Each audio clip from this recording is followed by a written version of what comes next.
साहिब बंदगी सतनाम।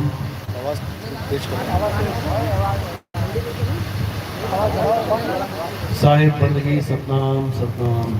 साहिब बंदगी सतनाम।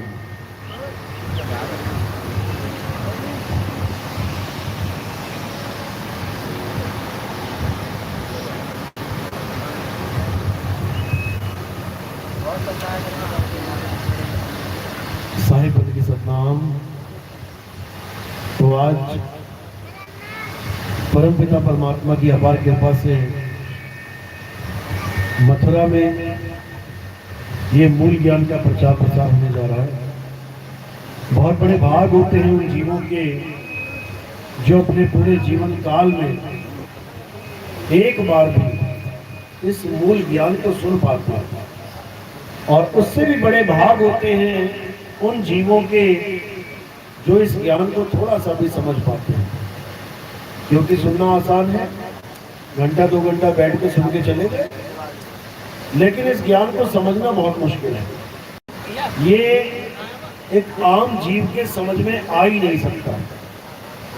इस ज्ञान को समझने के लिए बहुत ज़्यादा विवेक की जरूरत पड़ती है। आपकी विवेक शक्ति अगर अच्छी है तब तो आपको समझ में आएगा मैं क्या बता रहा हूँ, और अगर विवेक शक्ति नहीं है तो इसमें से एक भी लाइन समझने वाली आपके समझ में आने वाली नहीं है। तो मालिक से अरदास करेंगे कि जहाँ तक ये आवाज़ जा रही है, जो भी इस आवाज़ को सुन रहा है, जो भी इस ज्ञान को आज सुन रहा है, उन सबको मालिक विवेक बख्शे और वो इस ज्ञान को अच्छे से समझ पाएगा, जिसे मूल ज्ञान कहते हैं। मूल ज्ञान और पवित्र ज्ञान, 2 प्रकार का ज्ञान है संसार में। पवित्र ज्ञान वो होता है जो आपको बचपन से लेके आज तक आपके धर्म में, आपके मजहब में, आपके संप्रदाय में, आपके परिवार में, आपके खानदान में, आपके समाज में जो कुछ भी आज तक आपको बताया गया है वो सब पवित्र ज्ञान है। यानी एक जीव को पवित्र आत्मा बनाने के लिए ये ज्ञान समझाया जाता है। इसमें मंदिर, मस्जिद, गुरुद्वारे, चर्च, पूजा पाठ, हवन, यज्ञ सब कुछ आ जाता है। जो भी आपको बताया गया, पितरों की पूजा करो, देवताओं की पूजा करो, मंदिर जाओ, जल चढ़ाओ, भोग लगाओ, आरतियां गाओ, कुछ भी करो, ये सब पवित्र ज्ञान कहलाता है। और जो मूल ज्ञान है वो बिल्कुल अलग चीज है। आज उसी मूल ज्ञान को अच्छे से समझने की कोशिश करेंगे ताकि हम सब विवेकी हो सके और हम अपने असली मकसद को प्राप्त कर सकें, असली मंजिल को प्राप्त कर सकें। तो आज का सत्संग शुरू करने से पहले परमपिता परमात्मा के नाम पे जयकारा लगाएंगे और फिर सत्संग शुरू करेंगे। बोलिए परमपिता परमात्मा की, सदगुरु बंदी छोड़ कबीर साहेब की, सदगुरु मदनपति साहेब की, दीवान जौहरपति साहेब की, सदगुरु राम सेवक साहेब की, सदगुरु विराटपति साहेब की, कल्याणपुर धाम की, सभी संतों की, पंडाल में आए सभी भक्तों की, इनके माता पिता, इनके गुरुदेव की, इनके बाल गोपाल की, इस गांव नगर बस्ती की, आज के आनंद की, सकल हंस को बंदगी साहेब बंदगी सतनाम। थोड़ी सीटी ठीक करो, सीटी मार रहा है, सीटी करो। तो आज उस मूल ज्ञान को समझाया जाएगा जिसको बड़े बड़े ऋषि मुनि, पीर, पैगंबर, औलिया नहीं समझ पाते, जो किसी की बुद्धि में जा ही नहीं सकता, जो किसी को समझ आ ही नहीं सकता। जब तक परमात्मा की कृपा ना हो जाए तब तक ये ज्ञान किसी के समझ में आने वाला नहीं है। तो क्या है मूल ज्ञान, इसको अच्छे से समझना है। धर्मदास जी को कबीर साहब ने आज से 600 साल पहले क्या बोला कि धर्मदास मेरी लाख दुहाई, ये मूल ज्ञान बाहर ना जाई, गुरमुख को तुम देव बताई, कपटी से तुम राग छुपाई। मूल ज्ञान बाहर जो पढ़ी, तो पिछली पीढ़ी हंस न तरही, मूल ज्ञान तब लग छुपाई, जब लग द्वादश पंथ ना मिट जाए। यानी कबीर साहब ने धर्मदास जी को बोला कि मूल ज्ञान को छुपा के रखना है। कोई बिरला हो लगे कि हाँ सच में भक्ति करना चाहता है, तब तो उसको गुप्त में जाके नाम दीक्षा दे दो, लेकिन इसको ओपन नहीं करना है। तो ओपन क्या करना है? अगर गुरु को ज्ञान देने से ही रोक दिया गया तो गुरु बताएगा क्या संगत में? ओपन क्या करना है? पवित्र ज्ञान तुम जग में भाखो और मूल ज्ञान गुप्त कर राखो। अब ये पवित्र ज्ञान क्या है? कबीर पंथ में पवित्र ज्ञान और मूल ज्ञान में भेद क्या है? जो गुरु तुम्हें आरती चौका करवा रहा है, पान के पत्ते लाओ, नारियल लाओ, इलायची लाओ, लौंग लाओ, किशमिश लाओ, फल लाओ, फ्रूट लाओ, उसके बाद पूरा चौका बना के उसमें पंडित जी की तरह बैठ के लंबी टोपी रख के उसके बाद दे तेरी को मंत्र उच्चारण कर रहा है, वो सब पवित्र ज्ञान है। पवित्र ज्ञान तुम जग में भाखो। ये आरती चौका, ये सारा खेल आडंबर का जो भी चल रहा है, कहते इसको चला दो, कोई बात नहीं। पवित्र ज्ञान तुम जग में भाखो और मूल ज्ञान गुप्त कर राखो। जो असली ज्ञान है उसको गुप्त रखना। कब तक गुप्त रखेंगे उसको? कहते मूल ज्ञान तब लग छुपाई और जब लग द्वादश पंथ ना मिट जाएगा।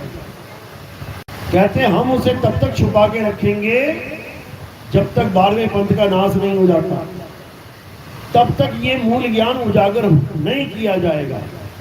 अब वो समय आ गया है जब 12वें पंथ का नाश हो गया, यानी उसके अज्ञान की परतें खुल गई, उसके सारे अज्ञान को एक्सपोज कर दिया गया। अब ये मूल ज्ञान खुल गया। अब इस मूल ज्ञान को पूरे विश्व में उजागर होने से कोई नहीं रोक सकता। जैसे सूर्य अगर एक बार आ जाए अंधेरे के बाद, रात के बाद, तो बढ़ता ही जाता है, फिर उसको रोक नहीं सकता कोई। कि कोई सोचे कि अभी तो लालिमा है, दोबारा से काला हो जाएगा। आसमान काला होने वाला नहीं है, लालिमा है यानी शुरुआत हो गई है, अब ये बढ़ता ही जाएगा। इसी प्रकार जो नितिन दास ने ये मूल ज्ञान खोल दिया है, अब कोई सोचे कि बैक गियर लग जाएगा, अब बैक गियर लगने वाला नहीं है, अब ये बढ़ता ही जाएगा। और केवल भारत में नहीं, ये पूरे विश्व में फैलेगा। इसी का जिक्र हर ग्रंथ में किया गया है।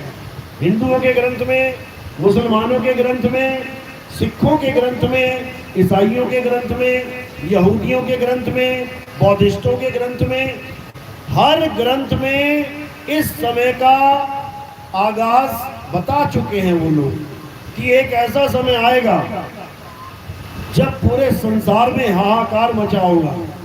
धर्म के नाम पे लोग लड़ रहे होंगे, बाप को बेटे का भी विश्वास नहीं होगा, बहन को भाई का विश्वास नहीं होगा, माँ को बेटे का विश्वास नहीं होगा, ऐसा अत्याचार चल रहा होगा। मियाँ को बीवी, बीवी को मियाँ का विश्वास नहीं होगा। देख लो ड्रमों में भर भर के कैसे पैक हो रहे हैं आजकल, कोई फ्रिजों में पैक कर दिया गया। ऐसी हाहाकार, ऐसी हालत खराब हो रही होगी, उस वक्त एक ज्ञान ऐसा उजागर होगा। और कहां से उजागर होगा, कौन से देश से उजागर होगा, ये भी बता रखा है। मुसलमानों की हदीसों में बताया गया है कि मोहम्मद साहब अरब देश में खड़े खड़े हिंदुस्तान की तरफ मुंह करके देखते थे। हिंदुस्तान की दिशा में, यानी पूरब की दिशा की ओर, मशरक बोलते हैं पूरब दिशा को, कहते हैं मशरक की तरफ मुंह करके खड़े होते थे, घंटों घंटों खड़े रहते थे। उनसे जब पूछा जाता था कि साहेब आप उधर को मुंह करके खड़े हो पूरब दिशा में, वहां ऐसा क्या है, तो वो क्या बोलते थे कि मुझे हिंदुस्तान से एक खुशबू आती महसूस होती है, मुझे खुशबू आती है उस तरफ से। कौन सी खुशबू? कहते अमन की खुशबू।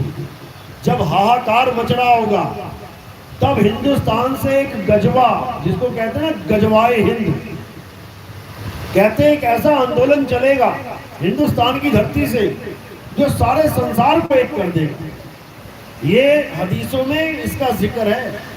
और उसमें क्या बोला कि इमाम मेहदी आएंगे और वही ज्ञान पूरे विश्व में खोल देंगे। ईसाइयों में बोला कि ईसा मसीह जो चले गए हैं, संसार की नजर में मर गए हैं, वो मरे नहीं हैं, वो वापस आएंगे और पूरे संसार को ईसाई बना देंगे।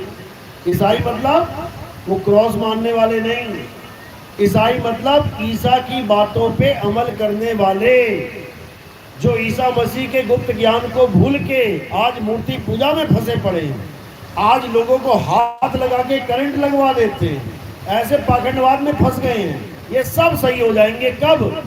जब ईसा मसीह का ज्ञान दोबारा आ जाएगा। यही गुरु ग्रंथ साहब में बताया गया कि एक ऐसा समय आएगा, कहते हैं 78 जान 97 और भी उठसी मर्द का चेला, यानी एक ऐसा मर्द का चेला आएगा जो पूरे संसार को दोबारा से एक करने का ज्ञान दे देगा। यही बौद्धिस्टों में बताया गया कि महात्मा बुद्ध तो आके चले गए, लेकिन एक बुद्ध और आएगा। उसका क्या नाम होगा? उसका मैत्रेय बुद्ध नाम होगा। क्यों रखा उसका नाम मैत्रेय बुद्ध? क्योंकि वो झगड़ा करते हुए लोगों में दोस्ती करवा देगा। मैत्रेय का मतलब क्या होता है? मित्रता। यही यहूदियों में बोला गया कि एक इलियास नाम का जो नबी है वो अभी मरा नहीं है, लोग समझते हैं मर गया, वो दोबारा आएगा और यहोवा का असली ज्ञान पकड़ा देगा। यहोवा जपवाएगा नहीं, यहोवा का भेद समझा देगा। यहोवा क्या होता है? यहोवा ही तत्व ज्ञान है।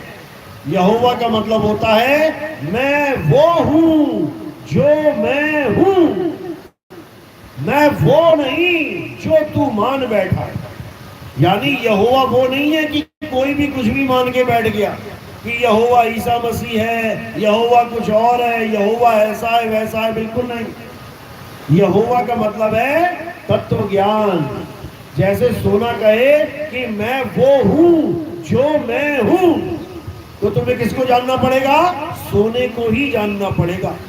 मैं पीतल नहीं हूं, मैं कांसा नहीं हूं, मैं लोहा नहीं हूं कि तूने कुछ भी मान लिया। मैं वो हूं जो मैं हूं, और ये केवल एक तत्वज्ञानी ही बता सकता है। हिंदुओं में इसी को कल्कि अवतार का नाम दिया। क्यों दिया कल्कि अवतार का नाम? क्योंकि कल्कि का मतलब होता है कलंक से रहित। यानी एक ऐसा ज्ञान आएगा इस संसार में जो कलंक से रहित होगा। कलंक से रहित मतलब जो आत्मा का ज्ञान होगा।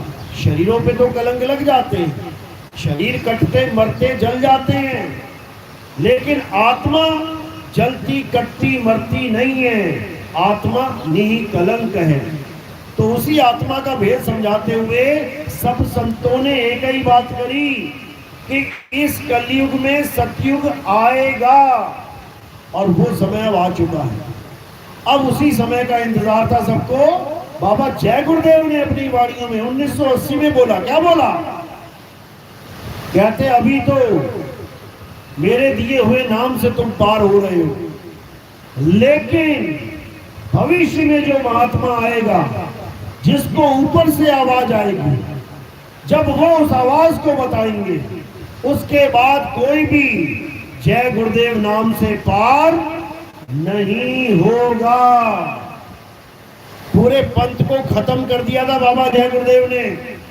1980 में ही मोहर लगा दी कि जो ज्ञान मैं दे रहा हूं, ये ज्ञान उसके बाद काम नहीं आएगा। किसके बाद? जब वो असली ज्ञान दुनिया में आ जाएगा। अभी तो खूब ले लो, क्योंकि वो ज्ञान भी पवित्र ज्ञान में ही आता है। बाबा जय गुरुदेव सारी उम्र हमें पवित्र ज्ञान देके चले गए और मूल ज्ञान का इशारा भी कर गए। बाबा जय गुरुदेव ने जो आवाज की जिक्र किया कि जो आने वाला महात्मा होगा उसे ऊपर से आवाज आएगी, और बाबा जय गुरुदेव सारी उम्र कहां से आवाज सुनाते रहे? अंदर से।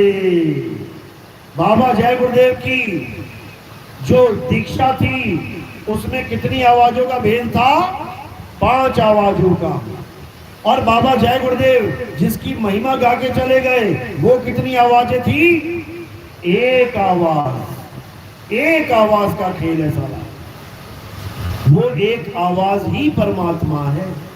और वो एक आवाज हम सबके घटों में विराजमान है। एक भी ऐसा घट नहीं है जहां पे वो आवाज नहीं है।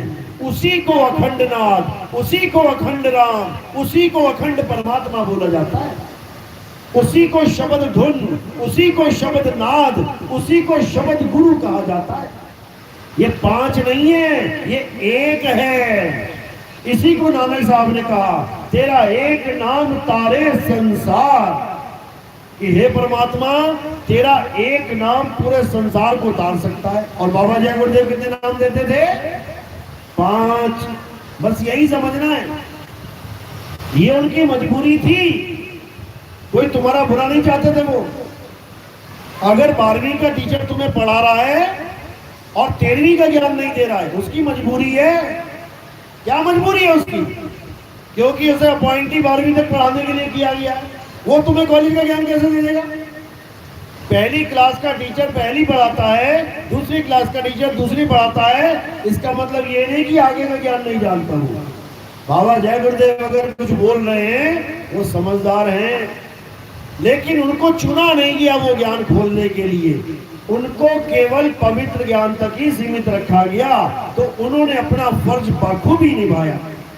उन्होंने तो कई सत्संगों में ये बोल दिया कि बच्चा अभी तक तो मैंने सत्संग किया ही नहीं है। बताओ कौन कौन जय गुरुदेव वाले यहाँ पे हाथ खड़ा करो। बोला कि नहीं बोला? बोलते चले गए वो, लेकिन लोग समझ ही नहीं पाए कि बाबा जी बोल क्या रहे। अगर बाबा जी ने आज तक सत्संग किया ही नहीं, तो ये लाखों करोड़ों की भीड़ क्या सुन रही थी आज तक? ये पवित्र ज्ञान था मेरे भाई। मूल ज्ञान तो अब सुनाई देगा, हर घर में सुनाई देगा, हर राज्य में सुनाई देगा, देश विदेश में सुनाई देगा, क्योंकि अब उसका समय आ गया है। जो बाबा जय गुरुदेव कहते थे कि एक ऐसा पंथ चलेगा जिसका एक नाम, एक भाषा, एक झंडा होगा। और खुद कितने नाम देते रहे? 5। एक भी चेले ने नहीं पूछा कि बाबा आप तो एक नाम की बात कर रहे हो और दे 5 रहे हो। यही वो गुप्त भेद है जो बाबा जय गुरुदेव ने शाकाहारी सदाचारी मासिक पत्रिका में खोल के समझा रखा है। जिसको चाहिए हो वो संपर्क कर सकता है। यहाँ बैठे हुए बाबा जय गुरुदेव के शिष्य, टाटधारी, झंडाधारी। तो कहने का यही मतलब है कि परमात्मा एक, तो उसका नाम भी एक है। उसी एक नाम को जानना है, उसी से सारा संसार तर जाएगा। लेकिन उस एक नाम को तो जाना नहीं, और 52 अक्षरों को जोड़ जोड़ के दुनिया भर के नाम बना के बैठ गया ये इंसान। यही कबीर साहब बार बार समझा रहे हैं। अरे 52 अक्षर जोड़े आन, सकियाना अक्षर एक पहचान। क्या करना था? एक अक्षर को पहचानना था। अक्षर यानी अविनाशी। उस एक अविनाशी को जानना था, लेकिन उसे तो जान नहीं पाए। क्या पकड़ के बैठ गए? ये 52 अक्षर। हिंदुओं ने रा और मां पकड़ लिया, मुसलमानों ने आ ला हा पकड़ लिया, सिखों ने वाह हे गु रू पकड़ लिया, ईसाइयों ने हा ले लू ही या पकड़ लिया। सब अक्षरों को पकड़ के बैठ गए, लेकिन कोई उस तत्व को नहीं जान पाया जिस तत्व के ये सारे नाम थे। राम कितना सुंदर नाम है, लेकिन जपने के लिए नहीं, पाने के लिए। उस राम को पाओ। राम का मतलब क्या होता है? जो सब में रम रहा है। वाणी सब गाते हैं, तुझ में राम, मुझ में राम, अरे सब में राम समाया, और सबसे कर लो प्रेम जगत में कोई नहीं पराया। तुझ में भी राम, मुझ में भी राम, लेकिन उस राम को जानते नहीं है। इसीलिए जब पूजा की बारी आती है तो राम मंदिर को चले जाते हैं। अब तेरा और मेरा राम कहां चला गया? इसको समझो। जो तुझ में और मुझ में राम बसा है वो जिंदा राम है, और जो मूर्ति वाला राम है वो जिंदा राम नहीं है। नहीं तो कुछ खा के दिखाए। क्या पहचान होती है जिंदा आदमी की? क्या पहचान होती है जिंदा व्यक्ति की? खाता है, पीता है, सांस लेता है, सांस छोड़ता है, हिलता है, डुलता है, गाता है, बजाता है। लेकिन एक मूर्ति न खावे, न पीवे, न डोले, न बोले, और जिंदा दे एक मुर्दे को भगवान मान लिया। बस यही दिक्कत है। मूर्ति बनाना कोई बुरी बात नहीं है, मूर्ति खरीदना और बेचना भी कोई बुरी बात नहीं है। क्यों? क्योंकि जो बेचारा मूर्ति बनाता है उसके पास और कोई काम ही नहीं है, वो तो भूखा मर जाएगा। अगर मूर्ति खरीदनी बंद हो जाए तो कितने लोगों का व्यवसाय खत्म हो जाएगा। मूर्ति खरीदना और बेचना बुरा नहीं है, मूर्ति पूजना बुरा है। और कब? जब आत्मज्ञानी गुरु मिल जाए उसके बाद। अगर गुरु नहीं मिला उससे पहले बुरा नहीं है पूजना। खूब पूजो, दिन रात पूजो। अरे मीराबाई लेके घूमती रही मूर्ति हाथों में, गली गली भजन गाती रही, कृष्ण जी की मूर्ति हाथ में ले रखी है, क्या बुरा है? बुरा नहीं है, अधूरा है। अधूरा कैसे है? क्योंकि जिस कृष्ण जी की मूर्ति आप पूज रहे हो, जिस कृष्ण जी की पूजा आप कर रहे हो, अरे वो कृष्ण जी ज्ञान क्या समझा रहे हैं वो समझो। पढ़ो गीता क्या लिखा है, अध्याय 2 क्या लिखा उसमें? हे अर्जुन, तू और मैं ये नाशवान शरीर नहीं है, हम ये शरीर और ये इंद्रियां और ये अंग नहीं है। ये शरीर तो कपड़े हैं, हमने और तुमने ये शरीर रूपी कपड़े धारण कर रखे हैं। हम और तुम कपड़े नहीं है, कपड़े पहने हुए हैं किसने? आत्मा ने। हे अर्जुन, तू और मैं आत्मा है, हम शरीर नहीं है। शरीर तो नाशवान है, कट जाएंगे, मर जाएंगे, गल जाएंगे, सड़ जाएंगे, जल जाएंगे। लेकिन आत्मा ना मरेगी, ना कटेगी, ना गलेगी, ना सड़ेगी। इस आत्मा को कोई कुछ नहीं बिगाड़ सकता। ये आत्मा अजन्मा है, नित्य है, शाश्वत है, पुरातन है। ये आत्मा ही सत्य सनातन है। तो कृष्ण जी समझा रहे हैं आत्मा का ज्ञान, और हम पूज रहे हैं कृष्ण जी की पत्थर की मूर्त। तो कैसे मैचिंग होगा भाई ज्ञान? कृष्ण जी ने एक बार भी नहीं कहा कि मेरी मूर्ति की पूजा करो। एक बार भी कहीं लिखा हो दिखा दो गीता में। कोई आदेश नहीं है ऐसा कि मेरी मूर्तियां बनाओ और वृंदावन में मेरी मूर्तियों के आगे माथा टेकते सारा जन्म बर्बाद कर लो। ऐसा बिल्कुल नहीं बोला। क्या बोला उन्होंने? अध्याय 3 17वां श्लोक क्या कहते हैं? हे अर्जुन, जो अपनी आत्मा में रमण करते हैं, जो अपनी आत्मा में तृप्त हैं, जो अपनी आत्मा में संतुष्ट हैं, उनके लिए कोई धार्मिक कर्म कर्तव्य लागू ही नहीं होता। यानी जितने भी ये पूजा पाठ की विधियां बनाई गई हैं, तुम्हें बचपन से लेके आज तक समझाई जा रही हैं, अगर तुम आत्मा के ज्ञान में आ जाओ तो तुम पर ये लागू ही नहीं होता। यानी करोगे लेकिन एक समय सीमा तक, उसके बाद ये कानून तुम पे लागू ही नहीं होता कि तुम मंदिर जाओ, मस्जिद जाओ, गुरुद्वारे जाओ, चर्च जाओ, फिर कहीं जाने की जरूरत नहीं है। फिर कहां जाना है? हे अर्जुन, अपनी आत्मा में रमण कर, तब बनेगी बात। लेकिन आत्मा में रमण कैसे करें? रेत में रमण कर सकते हैं।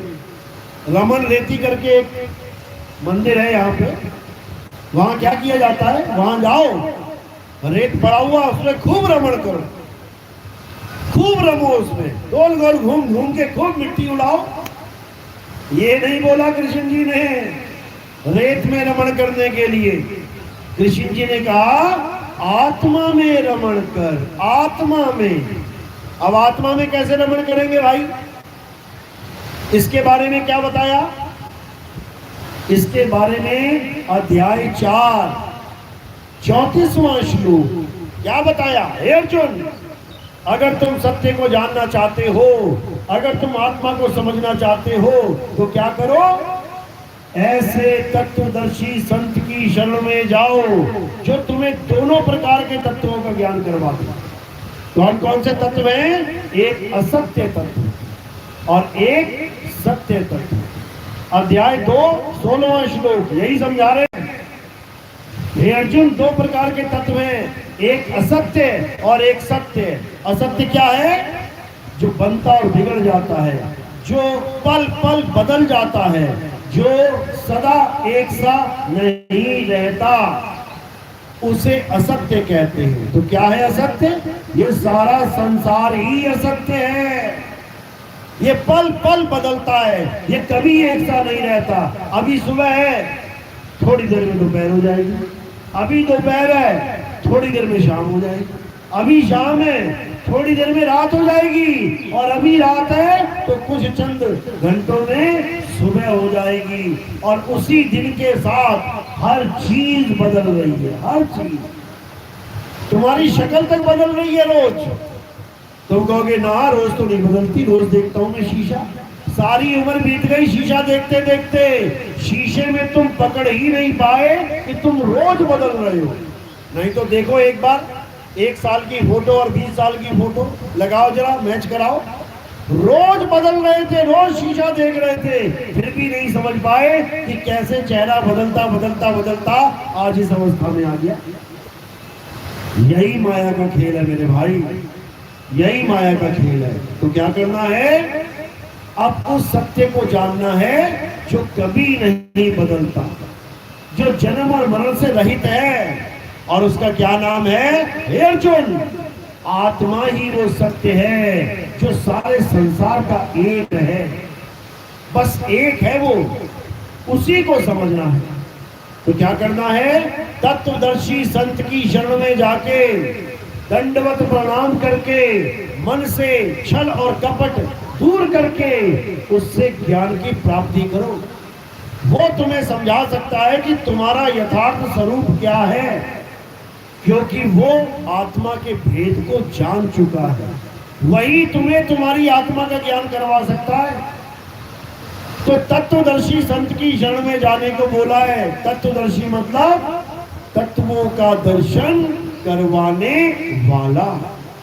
जपी तपी सन्यासी के पास नहीं बोला कि ओम कलियम हरियम शरियम सोहम सत्यम जपवा रहा है, कि ज्योत निरंजन ओंकार रारंकार सोहम जपवा रहा है, कि सतपुरुष अकाल मूरत शब्द रूपी नाम जपवा रहा है, कि और कोई दुनिया भर के नाम जपवा रहा है। ये सब जपी है, जपी। और तपी कौन होता है? जो तपस्या करवा रहा है। एक टांग पे खड़ा हो जा, 2 साल तक खड़ा रहे। एक हाथ ऊपर कर ले, 20 साल तक करे रहे। पेड़ पे लटक जा, 1 महीना लटका रहे। जमीन में गड़ जा, केवल गर्दन बाहर रहेगी, पैर पड़ा रहे महीना महीना। ये सब क्या है? ये तपस्या है। ये अपने शरीर को कष्ट देना है। तो कृष्ण जी ने इन जपी तपी सन्यासी के पास जाने को नहीं बोला कि तुम परमात्मा की प्राप्ति के लिए वृंदावन जा रहे हो नाम लेने। अरे नाम जपने को नहीं बोला, आत्मा में रमण कैसे करना है ये जानने को बोला है। आत्म तत्व को कैसे जानना है ये जानने को बोला है।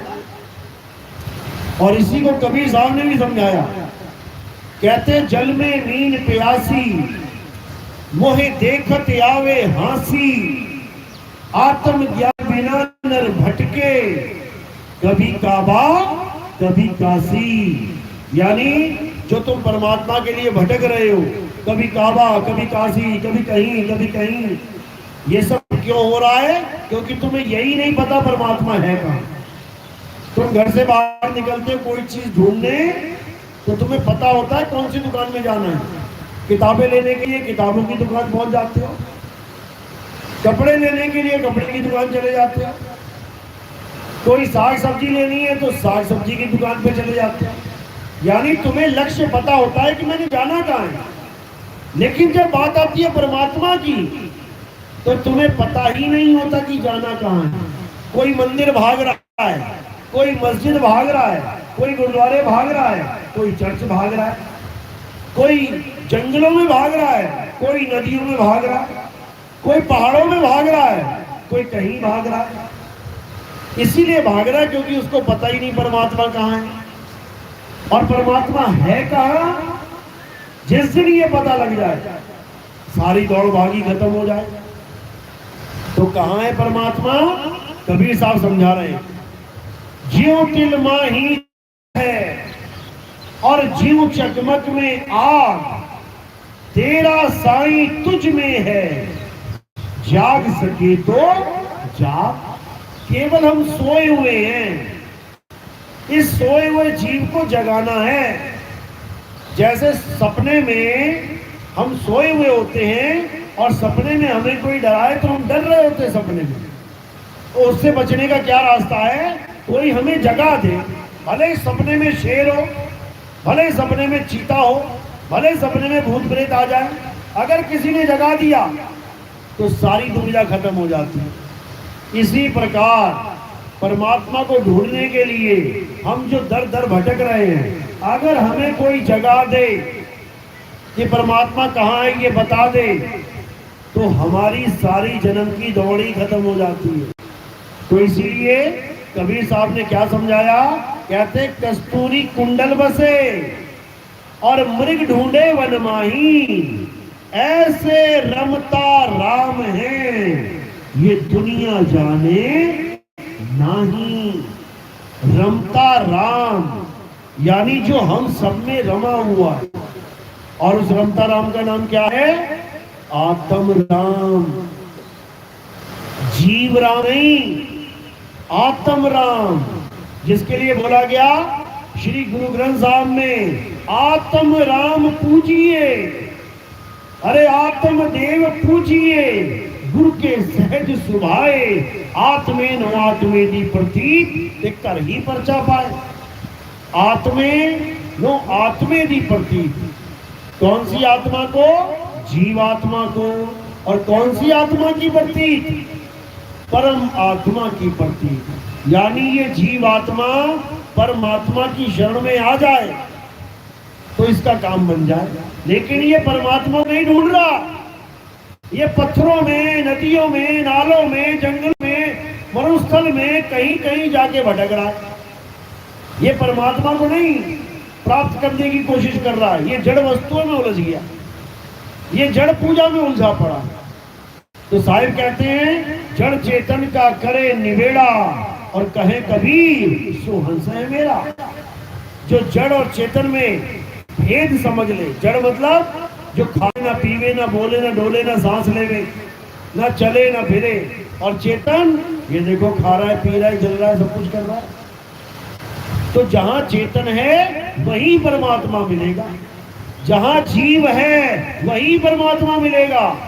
नर नारी और कीट पतंगा अरे सार शब्द सभी के संगा, इस जीवात्मा के साथ ही परमात्मा है। लेकिन इसका भेद ना जानने के कारण ये जीवात्मा भटक रहा है। अब ये जीवात्मा कहाँ रहता है पहले ये समझ लो। इस काया के अंदर जीवात्मा रहता है, इसीलिए काया जीवित है। जीव इतः यानी जीव है, इसीलिए जीवित है। और काया में से जीव निकल गया तो ये काया क्या हो गई? निर्जीव, यानी अब जीव नहीं है इसमें। तो इस काया में जीव है और जीव नहीं है, लेकिन इस काया में परमात्मा ना था, ना है और ना होगा। परमात्मा और जीव में क्या फर्क है? जीव काया में रहता है और परमात्मा काया से परे रहता है। ये दोनों में फर्क है। लेकिन इस भेद को ना जानने के कारण सारे गुरुओं ने क्या बता दिया अपने चेलों को कि परमात्मा तुम्हारे शरीर में रहता है, तभी तो चल रहे हो। अरे वो जीव है जिसकी वजह से चल रहे हो, और ये जीव भी अमर है, मरता नहीं है। वाणियों में गा रहे हैं, जीव सोई जो जुग जुग जीवे, उत्पत परलय माही, देह धरे भर में 84 निर्भय कबहू नहीं। तो देह धरे यानी देह को धारण करता है कौन? जीव। ये जीव धारण करता है देह को, यानी इस देह के अंदर कौन है? जीव। परमात्मा देह धारण नहीं करता, परमात्मा विदेह है, विदेह। जिसके लिए धर्मदास जी ने बोला कि आओ साहेब भोजन कर लो, तो कबीर साहब क्या कहते? हम विदेह हैं, हम ये भोजन नहीं करते। तो धर्मदास कहता दिखे देही और कहो विदेही, ऐसे कैसे? तो कहते हैं केवल तुझे समझाने के लिए हम ये देह धारण करके आए हैं, हम देह नहीं है, हमें देह मत समझ लेना। तो इसी प्रकार जो देह धारण कर रहा है वो अलग है, और जो विदेही है वो अलग है। उसके बारे में गीता में अध्याय 2 24वां श्लोक यही समझा रही है गीता। एक है जो शरीर को धारण करता है, वो है जीवात्मा, और धारण करके क्या करता है? चलता है। देखो आप लोग कहां कहां से चल के आए हो, कोई यूपी से, कोई पंजाब से, कोई हरियाणा से, कोई कहीं से, सब चलते हुए आए हो यहाँ पे। तो तुम कौन सी आत्मा हो? जीवात्मा, जो चलती है। और पाना किसको है? परमात्मा, जो अचल है। अध्याय 2 24वां श्लोक। हे अर्जुन, ये आत्मा अछेद्य है, अशोष्य है, अदाह है, अचल है, सदा स्थिर रहने वाली है। ये कभी नहीं चलती। ये ऐसा नहीं है कि आज मथुरा है तो कल वृंदावन चली गई, तो कल आगरा चली गई, परसों दिल्ली चली गई। ये अचल है। जैसे नदियां चलती हैं, लेकिन समुंदर अचल है। जब तक नदी धरती पे रहेगी, जैसे गंगा नदी उत्तराखंड से चालू हुई, आके यूपी में आ गई, बिहार में आ गई, वेस्ट बंगाल में आ गई, तो ये चल रही है। जब तक ये चलती रहेगी तब तक ये अचल नहीं हो सकती।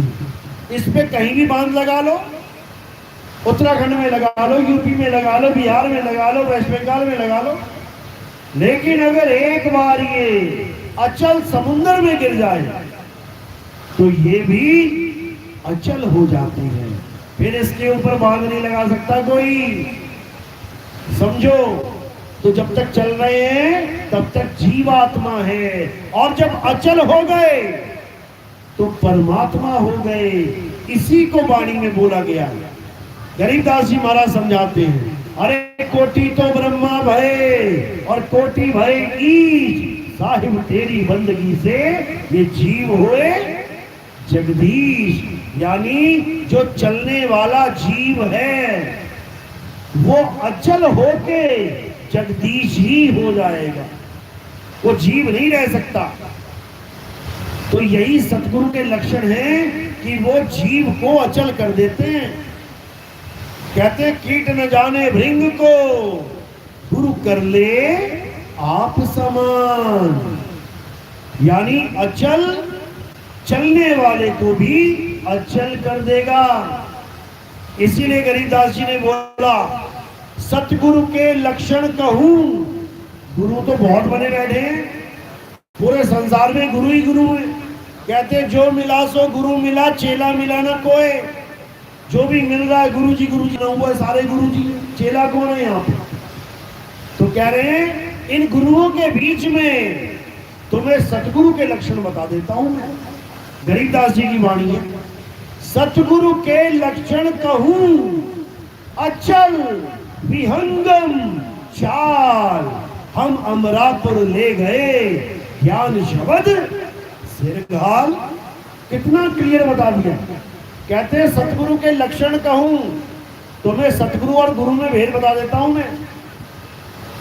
जो आम गुरु है, जिसको गुरुआ भी बोल देते हैं, वो तुम्हें ऐसी जगह लेके जाएगा जहां पे तुम आहार और विहार करोगे। यानी तुम खाना भी खाओगे खूब दबा के, और तुम घूमोगे फिरोगे भी। ये अधूरे गुरु के लक्षण हैं।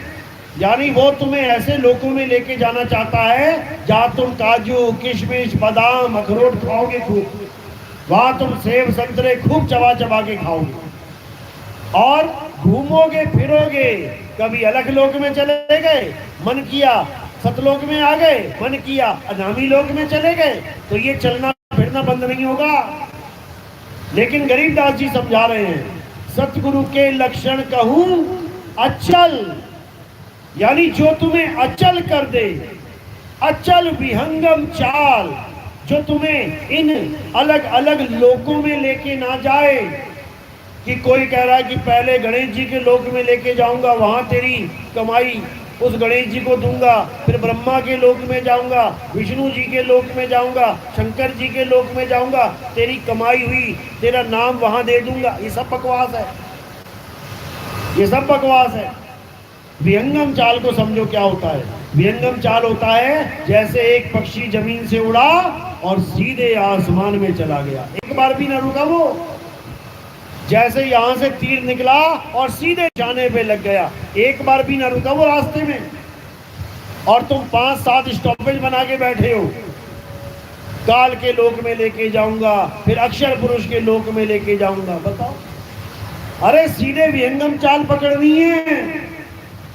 सतगुरु के लक्षण कहूं अचल विहंगम चाल, यानी ऐसी विहंगम चाल देंगे कि जाके अचल हो जाएगा। जब हम तीर यहां से मारते हैं तो तीर क्या करता है, चलता हुआ चलता है कि नहीं। और जब निशाने में लग जाता है फिर भी चलता है क्या, फिर क्या हो जाता है, अचल, अचल हो जाता है। एक लोहे का कंचा है, वो घूमता रहेगा, लेकिन अगर बीच में चुंबक लगा दी जाए तो घूमता घूमता चलता चलता चुंबक में चिपक के अचल हो जाता है। तो गुरु वो होता है जो तुम्हें अचल कर दे, गुरु वो होता है जो तुम्हें विहंगम चाल पकड़ा दे। तो कबीर साहब समझा रहे हैं, शब्द विहंगम चाल हमारी, और कहे कबीर सतगुर दई ताड़ी, खुले कपाट शब्द झनकारी, और पिंड अंड के पार सो देश हमारा है, करने नो दीदार महल में प्यारा है। वो ये समझा रहे हैं, लेकिन ये जीव समझने को तैयार ही नहीं है। तो क्या करना है, अब विहंगम चाल को समझो। विहंगम चाल यानी यहां से गए और सीधे अपने धाम में पहुंच गए, इसको कहते हैं विहंगम चाल। इसके अलावा सब झूठ है, सब अज्ञान है, माया का जाल है। तो क्या करना है, अब हमें आत्म तत्व को जानना है। आत्मा का नाम सुना है सबने, सबने सुना है ना। अपनी अपनी आत्मा लेके आए हो साथ में, किसी की घर में रह गई हो जल्दबाजी में, देख लो जेब में चेक कर लो है कि नहीं। सब आत्मा लेके आए हो यहाँ पे, बिना आत्मा के तुम यहाँ आ भी नहीं सकते। 24 घंटे आत्मा तुम्हारे साथ रहती है, सारी उम्र आत्मा तुम्हारे साथ रहती है, लेकिन फिर भी तुम आज तक एक बार भी आत्मा का अनुभव नहीं कर पाए। एक बार भी। तुम्हारे घर में हीटर हो तो तुम आग का अनुभव कर लोगे, गर्मी का अनुभव कर लोगे। तुम्हारे घर में फ्रिज हो तुम ठंडक का, बर्फ का अनुभव कर लोगे। तुम्हारे घर में पंखा है, हवा का अनुभव कर लोगे। लेकिन तुम्हारे पास आत्मा है, आज तक अनुभव नहीं कर पाए कि आत्मा होती कैसी है। काली है, गोरी है, लंबी है, मोटी है, छोटी है, आत्मा है तो है कैसी, ये कोई नहीं जान पाता। इसी का ज्ञान देने के लिए गुरु आते हैं और उन्हें आत्म ज्ञानी गुरु कहते हैं। मंत्र ज्ञानी नहीं, जंतर ज्ञानी नहीं, तंत्र ज्ञानी नहीं, आत्मज्ञानी। तो अब क्या करना है, जितनी पूजा पाठ करी है बहुत अच्छी बात है, अब आगे बढ़ना है। जैसे कोई बच्चा स्कूल में जाके सीखे, पहली कक्षा में पहली क्लास पहली बार गया, का से कबूतर, खा से खरगोश, गा से गमला, घर आके सुनाए माँ मैं पढ़ाया। माँ कहती क्या क्या पढ़ के आया, सुना? कहता है का से कबूतर, खा से खरगोश, गा से गमला। बहुत अच्छी बात है, माँ भी खुश होती है, लेकिन क्या उतनी पढ़ाई से नौकरी मिल जाएगी? और तुम कहो मैं तो पढ़ के आ गया, का से कबूतर, खा से खरगोश, अब मैं नौकरी करने चला जाऊं। तो नौकरी जब करने जाओगे तो पूछा जाएगा सवाल, क्या पढ़ के आए हो बताओ। और तुम कहोगे का से कबूतर, खा से खरगोश, गा से गमला, तो वो कहेगा दा से दरवाजा, ना से निकल, तेरे बस की बात नहीं है नौकरी करना। समझो, यानी वो ज्ञान भी अच्छा है लेकिन अधूरा है। और हमने क्या करना है जीवन में, हमने पूर्ण ज्ञान को प्राप्त करना है कि आखिर में असली ज्ञान है तो है क्या। तो मंदिर, मस्जिद, गुरुद्वारे, चर्च कोई बुरे नहीं है भाई, होने चाहिए, गांव-गांव में होने चाहिए। क्योंकि अगर मंदिर, मस्जिद, गुरुद्वारे, चर्च भी ना हुए तो भारत क्या बन जाएगा, चाइना बन जाएगा। चाइना में मंदिर, मस्जिद, गुरुद्वारे नहीं है तो वहां के बच्चे क्या करते हैं, कॉकरोच देखा कॉकरोच खा गए, कीड़ा देखा कीड़ा खा गए, चूहा देखा चूहा खा गए, जो देखा वो खा गए। क्यों? क्योंकि पाप पुण्य वाला कोई चक्कर ही नहीं है। जब कोई भगवान और भगवान का भगत ही नहीं है तो पाप और पुण्य भी नहीं है। तो ऐसा देश हमारा बन जाए उससे लाख गुना अच्छा है कि राम नाम कर ले भाई, राधे राधे कर ले भाई, अल्लाह अल्लाह कर ले भाई। लेकिन इसी में नहीं अटके रहना है, आगे बढ़ना है। कृष्ण जी कहते हैं जो आत्मा को जान लेते हैं, जो आत्म तत्व को पहचान लेते हैं, उनका जन्म सफल हो जाता है। और जो आत्मा को नहीं जान पाते वो वापस 84 में चले जाते हैं। अब कुत्ता, बिल्ली, हाथी, घोड़ा, सांप, बिच्छू, मच्छर, मक्खी, पता नहीं क्या क्या बनना पड़ेगा। और बकरे बकरे बन गए तो बड़ी डिमांड है बकरों की भाई, उल्टा लटका के खाल उधेड़ दी जाएगी। आज तो बड़े मजे में जाके ऑर्डर देते हो, 1 किलो दे दो मटन, 1 किलो दे दो चिकन, उसके बाद तुम्हारे ऊपर आलियां चलेंगी और हालत खराब हो जाएगी। इसलिए सबसे पहले तन शुद्ध करना है। इस तन के अंदर कोई भी मुर्दा ना चला जाए। मुर्दा यानी मरा हुआ बकरा, मरी हुई गाय, मरा हुआ सूअर, मरा हुआ भैंस, मरा हुआ गधा, घोड़ा, सब कुछ खा लेता है इंसान। तो ये मुर्दों के लिए कब्रिस्तान थोड़ी नहीं है कि मुर्गा मर गया चल अंदर, बकरा मर गया चल अंदर, हाथी मर गया चल अंदर, घोड़ा मर गया चल अंदर। ये कब्रिस्तान नहीं है, ये मंदिर है भगवान का। मंदिर, मंदिर, ये नाम कैसे पड़ा है? क्योंकि मन के अंदर बैठाना है उसको, इसलिए भगवान के घर का नाम रखा है मंदिर। और किसी मंदिर नहीं है, मंदिर यही है मन के अंदर। तो इसमें तो मुर्दे घुसा रखे हैं तुमने, तो भगवान क्या बैठेगा यहाँ पे? तो इसलिए पहले अपने आप को शुद्ध करो। बाबा जय गुरुदेव ने कितना अच्छा प्रचार किया देखो, शाकाहारी सदाचारी, यानी जो राक्षस बने बैठे थे, मांस भक्षण करते थे, सबको एक नंबर का उन्होंने शाकाहारी बना के रख दिया। बहुत बड़ी बात है। तो उनका भी कार्य बहुत बड़ा उद्देश्य था उनका। ऐसी बात नहीं कि छोटे मोटे गुरु थे, बिल्कुल नहीं। ऐसी ऐसी बातें बता के गए हैं जो मैं खुद हैरान हो जाता हूँ कि ये बोल कैसे गए। क्योंकि बुलवाया गया, परमात्मा ने उनकी ड्यूटी लगा रखी थी, जीवों को इकट्ठा करो, जीवों को बताओ कि कलयुग में सतयुग आने वाला है। बताओ, कलयुग में सतयुग, कलयुग में सतयुग सबसे ज्यादा बाबा जय गुरुदेव करके गए, और कलयुग में सतयुग लाए भी नहीं चले गए। सोचो, सारे चेले जितने टाटधारी हैं, इन्होंने टाट क्यों धारण किया था? बाबा जय गुरुदेव ने कहा था कि कलयुग में सतयुग कौन लाएगा? तो टाटधारी कहते थे हम लाएंगे, हम लाएंगे।